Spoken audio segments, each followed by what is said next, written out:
Okay, solving for reactions. I know what y'all consider to be the hard way. You can assume that there's a force reaction here and here and a force reaction here. I'm going to do this one time. We'll then do it also by matrices, but understanding, learning how to slide vectors and get a general guess is part of this idea of sense, so you don't blow. And in all reality, the matrix stuff is not that hard to blow, is not that easy to blow if you use the right tools. So I'm going to go ahead, I don't have a line of force here, so I'm going to go ahead and make a layer. I'm going to add a couple vectors together. I'll add these two vectors, and then I'll add these two vectors together, and then I'll put them all together. So minus layer, new, geom underscore LOF, minus layer, set, geom underscore LOF, minus layer, color, 15, GOF. And then I'm going to go ahead and do an X line, which I don't really like to do, but I'm going to do X line from the end of this to the end of this. And I'm going to do the same X line from the end of this to the end of this. I'm just going to realize that I need to slide them. I know you all know you don't have to do this. I understand that you don't have to do this, but you kind of do. Left click, space bar, move, shift right click to the intersection. So I put that force in the right spot, left click, space bar, move to the right click, intersection. And then of course when you add them tip to tail, you're going to slide that one down. So I'm going to take here, left click, space bar, move to the endpoint there. Even though not good necessarily drafting, good drafting, you can draft at a force, or you can just say you're going to keep that first force as the naming force, and you end up with that and you get rid of that, and now you've got those two forces added together. You can do the same thing here. X line from the endpoint to the endpoint, and X line from the endpoint to the endpoint. And then of course you've got to, I know you have to, that's why you have them written this way, and hopefully you put an arrowhead on there, left click, space bar, move to the shift right click, the intersection. Left click, space bar, move to the right click, intersection. And then of course you can pick whichever one you want. If you keep the idea that you're going from here down, right, everything's got to emanate from there. Left click, space bar, move to the intersection. And if you keep that general, to the endpoint. Not finding it yet, left click, space bar, move to the endpoint. Now if you keep that general idea, you can get rid of these two. Keep that general idea that your first force is your naming force. You can kind of do this. I always like to pull off to the side and go to the endpoint there. You now have basically two forces you've put together in two different ways. X line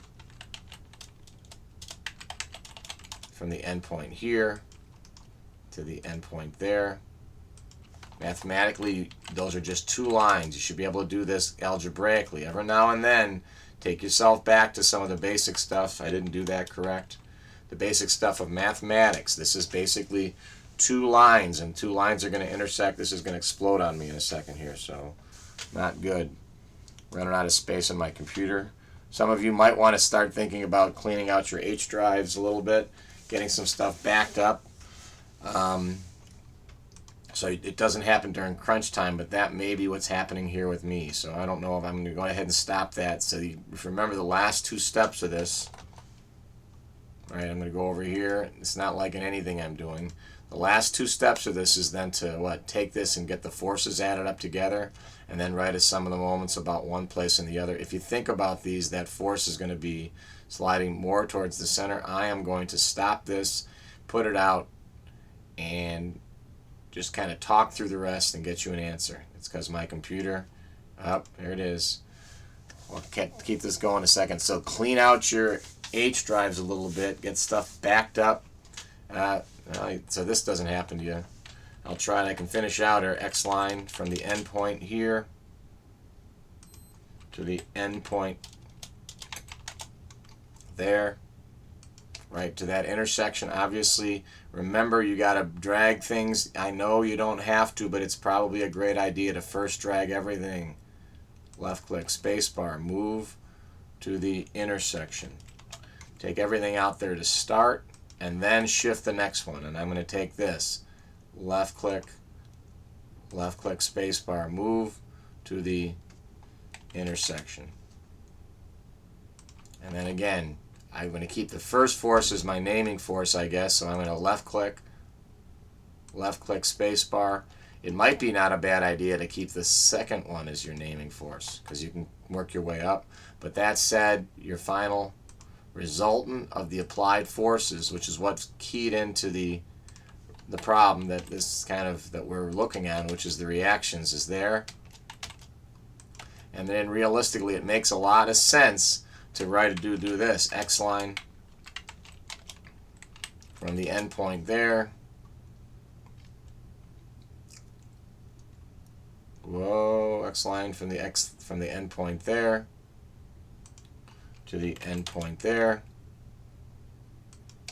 And then bringing that down somewhat to your structure. Go ahead and grab that. Left click spacebar, move to where?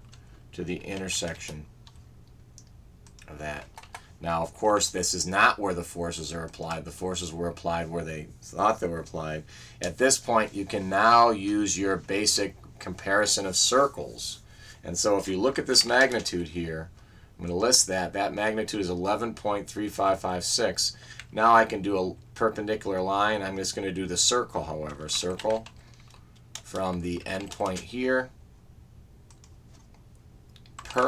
Perpendicular to that. That's one circle. Circle from the end point here to the end point, or where my reaction is out there. I list my circles and do my, this reaction is going to be less. And if you notice it doesn't go through that point, it goes through the moment arm. So I'm going to show that moment arm line from the end point here. Perpendicular. And so however you want to think of it as circles or lines, it's the moment arm. And so if we do this comparison, and I'll go ahead and stick it out here on the right in a second in this PowerPoint to get this reaction. The reaction is going to be less, and it's the ratio of these two circles. So I'm going to go ahead and that circle has 9.11, and that circle is 20. So we're going to do that ratio here in the right in a second. 9.11 and 20.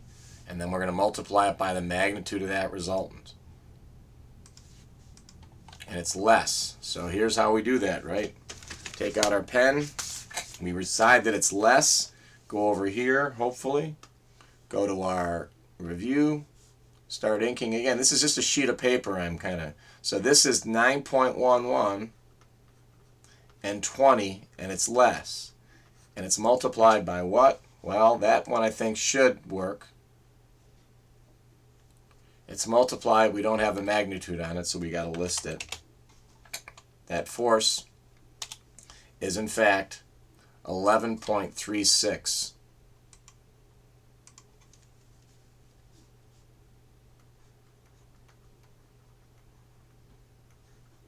And if you think about that, it's a little bit less than half, and that will tell you what your reaction at B is. Now, could you have done that this way? Sure. Let's look at it how we would have done it mathematically. Now, not how we add it. We basically have a determinant. It's going to be the opposite of the determinant of what we did before or do later. List that there. That has a start x, because we still have shifted this over. I'm going to hit that. That's really not what we want to do, though it would work. I'm going to go ahead and shift everything around. We won't do that determinant here because I have to shift my coordinate system. So the question came also talking with students about when you're sliding vectors around. You don't need to know your coordinate system when you're sliding vectors. The vectors are themselves. And so But you do want to kind of not get as lazy as I just did here. So that turns out to be the reaction. I'm going to pause, calc it, and then compare it to what I had for the reaction when I had done it before. So hang on. And that, of course, turns out to be 5.17. I'm writing with the mouse there. And so I'm going to go ahead now and finally kind of show you in the end, minus layer, thaw, star, on, star, that in fact, if you think about it, that force, that sum of forces in the end, I had that drafted at 5.17. And I will show all these reactions again. This matrix stuff is huge, so grab it, and then what's behind you is not important. Thanks for listening.